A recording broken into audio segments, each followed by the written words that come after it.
Okay, what's up? So, welcome back. We got another video. Today we're going to be watching no mukbang because I just finished eating. The job market has changed again. Let's get into it. Over just the last 6 months, the job market has changed dramatically. Okay. Again. Back in the good old days of 2024, all workers had to worry about was ghost jobs, quiet firing, job washing, career cushioning, invisible overtime, application black holes, resenteeism, digital downsizing, compensation compression, burnout attrition, and when all else fails, good old-fashioned rolling layoffs. But today, the job market is dealing with a whole new set of trends. And don't worry, they come with a whole fresh list of dumb corporate buzzwords. Okay. New economic data, if we are allowed to believe that anymore, is revealing some stark realities about the ways that people are finding a job, keeping a job, and progressing in a job. Unfortunately, as you have probably already guessed, a lot of these changes are throwing young workers, and in particular young men, out of the frying pan and into the fire.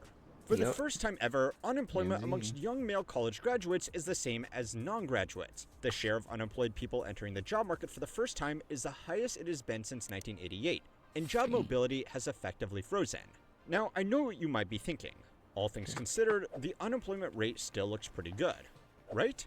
Well, that might actually be part of the problem. And if all of this wasn't bad enough already, there is now a good chance that art history majors are earning more than you are.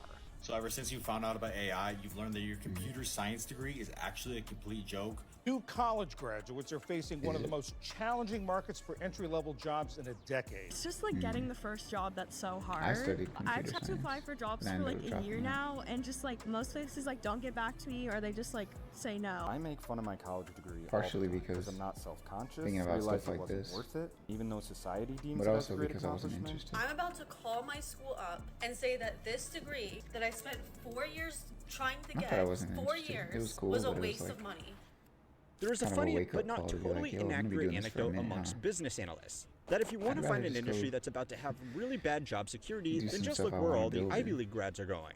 For a while, that was oil and gas companies before the 1980s oil crisis. Then it was outsourcing operations before the Asian financial crisis, then early technology before the dot-com crash, finance before the global financial crisis, and now, over the most recent decade, it's been big tech paying huge salaries to talented graduates early in their careers. Now, obviously, there is a lot of hindsight here. Nothing can boom forever. And of course, a lot of young graduates from top schools are going to try to find a job that pays them as well as possible, if for no other reason than to start paying back that tuition. The problem is that everybody else sees these growing industries where people can make good money earlier in their career, and they try to get qualifications to move into those roles too. But no industry can boom forever, and by the time most people catch up, they find themselves overqualified for a role that doesn't exist anymore. For the last 10 years, the story has been that everybody getting laid off from their factory job should just learn to code. But before that, it was everybody should go and get an MBA. According to the Graduate Management Admissions Council, 2022, right after the dot-com crash, was the all-time peak of people enrolling in postgraduate business school in the hopes that it would boost their stalling careers. According to the numbers today, it looks like that well-intentioned but ultimately flawed advice may be going to college at all, as the unemployment rate is now the same between graduates and non-graduates. After this data went live, there were several articles concluding that this signifies the end of the higher education payoff, which is probably a bit of an oversimplification for the sake of hyperbole. This is absolutely a concerning trend, but there are two important details you need to understand about it before you go canceling that college admission. The first is that if both of these groups have the same rate of unemployment, that doesn't necessarily mean that the earnings advantage of college is gone. Looking for a job as a qualified engineer is normally going to be better than looking for a job as an unskilled laborer, so even though the same share of these two groups may be out of work, the earnings of the college graduates is still higher. Also, something I feel I need to repeat as often as I can, the unemployment rate is a really narrow statistic that people pay far too much attention to as a singular data point. To count as unemployed, you need to be out of the job and actively looking for more work. Today, according to the Bureau of Labor Statistics, about 72% of people with a bachelor's degree or higher qualification are actively working or looking for a job. That number is falling every year, which we will address soon. But it's still significantly higher than the 56% of high school graduates who are actively engaged in the labor force, and it's even worse for people who didn't graduate high school. But they are getting more involved, and again, we will get to why soon. For now, what you need to remember is that even though this particular statistic looks bad, and don't get me wrong, it is bad, you are still more likely to have a job and have a higher paying job with a college degree. But that's still not the whole calculation. Degrees are not free. And a lot of people are realizing that lifetime earnings are great and all, but sometimes a little bit of money early in life with no debt is better than more money later in life with big repayments the moment you are handed a piece of paper. 100%. The trend is that every year, the math is looking a little bit worse. And that is something that should be carefully considered for any investment with a 40 or 50 year payoff period.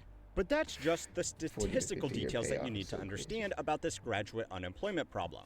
The second and much more important point is that this only applies to men. The unemployment gap for graduate women is lower than it has been historically, but is still pretty wide, and it's actually been growing at the same time the gap for men has been disappearing. And the question is, why? Well, this strange difference actually reveals a lot about other recent trends in the job market. So it's time to learn how money works to find out how it's all changing. Again, this week's video is sponsored by Cape. Cape is a privacy-first mobile carrier that gives you premium nationwide service without tracking your data, selling it, or storing it longer than necessary. Traditional carriers build profiles on you, where you call, where you are, and what you do. Cape does none of that. They don't even... Instead of relying on some call center agent, sets no over into privacy tools, Proton that trusted by security. Obviously, 33% payoff for job hopping. But extremely important change that has been recorded in the job market is the changing payoff for job hopping. We've mentioned multiple times that workers who are overly loyal to their company statistically earn significantly less over their working careers when compared to those who hop jobs for promotions or pay bumps. But that has changed. And over the last year, the benefit has all but disappeared. Now, a little bit of that is because wage growth is just slowing down overall. But a larger trend is that the job market is encouraging staying put and doing absolutely nothing. Nobody is hiring, nobody is leaving their job, nobody is pushing for a promotion, and nobody is doing anything that could open them up to the next round of layoffs. According to industry reports, some people are even avoiding new jobs that could be considered career advancements so they can stay with a company in a role where they are past probation and feel less at risk of being let go. This is also benefiting people in less boom and bust careers like those who went and got an arts degree. Generally, these people go into their fields because they are genuinely passionate about it over people who are chasing a lucrative career. They generally take less career risks and hold on to roles that they become extremely proficient at, which makes them harder to replace than random business and commerce graduate number A3113. This is not the best strategy in good times if all you care about was making money, but it gave them a head start on what everybody is doing right now, which is holding on to their job for dear life. This trend of people holding on to their roles has its own buzzword, because of course it has its own buzzword, and it's called job hugging. Overall, it's not a great sign when combined with the less than stellar new jobs data, but it is the logical response by all parties dealing with increased uncertainty, which is where we get back to this growing gap between young men and women in the workplace. There is a lot to unpack there, but there are three key differences driving this trend. The first is the push to equalize gender balance in certain roles, but not all roles. The push has been toward getting women into male-dominated fields that require a college degree like STEM and business management, but not as much the unskilled fields that are also dominated by men like the trades and labor roles. Women in STEM has been a big focus of government programs, corporate initiatives, and school enrollments for decades at this point, and it's been highly successful at opening up the field to more talent. This means that men are competing with a wider base of competition than they would have in the past, and the simple fact is that there are only so many of these jobs to go around. But at the same time, the men in roles that don't require a college degree haven't had the same increase in competition. This isn't a new trend. Before the pandemic shook up a lot of this data, male college grads had an unemployment rate of around 5%, while their non-graduate peers had an unemployment rate of 6%. Female college graduates at the same time had an unemployment rate of around 3%, but their non-graduate peers also had 6% unemployment, so the gap was much wider. Now, it's important to point out that there have been similar programs to try to get men into historically women-dominated graduate fields too, especially nursing, aged care, and elementary school teaching. But overall, they have been less successful. Now, there are a few reasons for this. If we were being completely honest with one another, there is still a stigma around this. A woman landing a role as an engineer or office executive is seen as empowerment, where a guy becoming a nurse is still the butt of the joke. and an elementary school teacher is the target of suspicion and raised eyebrows. It absolutely should not be like this, and it is getting better, but it's silly to pretend it doesn't exist. The second reason is that historically, these roles have not paid as well, and men have generally been attracted to more lucrative careers either because they need to support a family or simply because that's what they valued. The job market has changed faster than those cultural expectations, which is why men seek out more typically prestigious jobs. This current gap is a reflection of that reality. Safe, stable jobs like nursing are doing really well in a bad time thanks to an aging population, while we are on the tail end of trendy jobs that would have made a lot of money in a better environment. This also explains why unemployment amongst non-college educated men has been pretty stable, because construction, the trades, and other semi-skilled jobs have been pretty stable between increased home construction and infrastructure. You can also see the beating they took after construction slowdowns from the global financial crisis, which were not nearly as bad for their college-educated peers. Now, these differences hurt women in the workforce too. When women do go into these trendy fields like technology, they actually tend to do worse when it comes to downsizing.